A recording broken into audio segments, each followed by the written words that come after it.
তাই আল্লাহ বলছেন ইন্নামা আমওয়ালুকুম ওয়া আওলাদুকুম ফিতনা। আল্লাহ বলছেন সন্তান আর সম্পদ হলো তোর পরীক্ষা স্বরূপ, আল্লাহর কাছে রয়েছে উত্তম বদলা বান্দা। এরপর আল্লাহ পাক বলছেন ফাত্তাকুল্লাহা মাসতাতাতুম ওয়াসমাউ ওয়া আতিউ ওয়া আনফিকু খায়রান লিআনফুসিকুম ওয়া মান ইউকা শুহা নাফসিহি ফাউলাইকা হুমুল মুফলিহুন। আল্লাহ পাক বলে বান্দারে আল্লাহকে তোরা ভয় কর, যথাযথভাবে আল্লাহকে ভয় কর। ওয়াসমাউ, আল্লাহ যেটা বলে বান্দা শুনে রে, নবী যেটা বলে শুনে রে। ওয়াতিউ, আল্লাহ নবীর অনুগত্য কর। আর কি করবি? ওয়ানফিকু খায়রাল লিআনফুসিকুম, আমি আল্লাহ তোদের অর্থ দিয়েছি টাকা পয়সাগুলো আল্লাহ রাস্তায় ব্যয় করবি। ওয়ামাইয়ুকা শুহা নাফসিহি, যারা কৃপণ ব্যক্তি তারা কোনোদিন কামিয়াবি হতে পারে না। যারা দানশীল ব্যক্তি আল্লাহ বলে ফাউলাইকা হুমুল মুফলিহুন, তারাই হলো বড় কামিয়াবি। জোরে বলুন। এরপর আল্লাহ পাক বলছেন ইন তুকরিদুল্লাহা করদান হাসানা ইদাইফুহু লাকুম ওয়া ইয়াগফির লাকুম ওয়াল্লাহু শাকুরুন হালিম।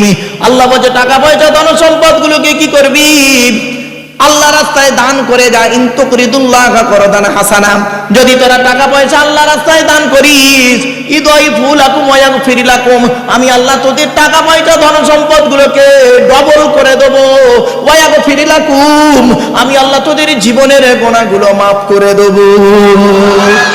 আল্লাহু শাকুরুন হালিম, আমি আল্লাহ হলাম শুকরগুজার ব্যক্তির উপযুক্ত ব্যক্তি হলাম আমি আল্লাহ। সুতরাং শুকরগুজার যদি করতে হয় আমি আল্লাহ আমার শুকর আদায় করবি। আর আমি আল্লাহ হলাম নরম, সুতরাং আমি আল্লাহ হলাম দয়ালু দয়াবান।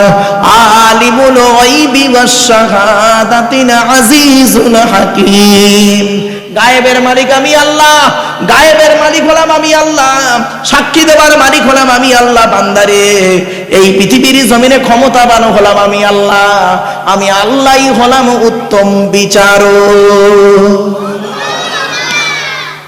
বাপেরা, আজকে একটি সূরার সংক্ষিপ্ত আলোচনা আপনাদের কাছে করলাম। সূরাটি শেষ করলাম।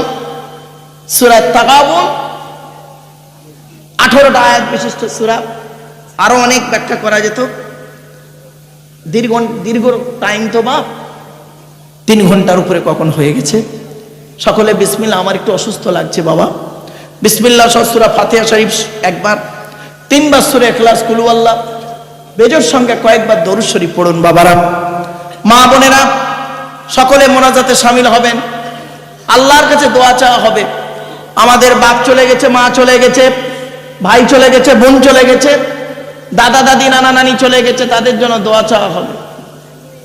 মেয়েদেরকে বলি, মা বোনেরা স্বামীর সেবা করুন, শ্বশুর শাশুড়ির সেবা করুন, আল্লাহকে খুশি রাখুন। সকলে মোনাজাতে শামিল হবেন, সকলে মোনাজাতে শামিল হবেন।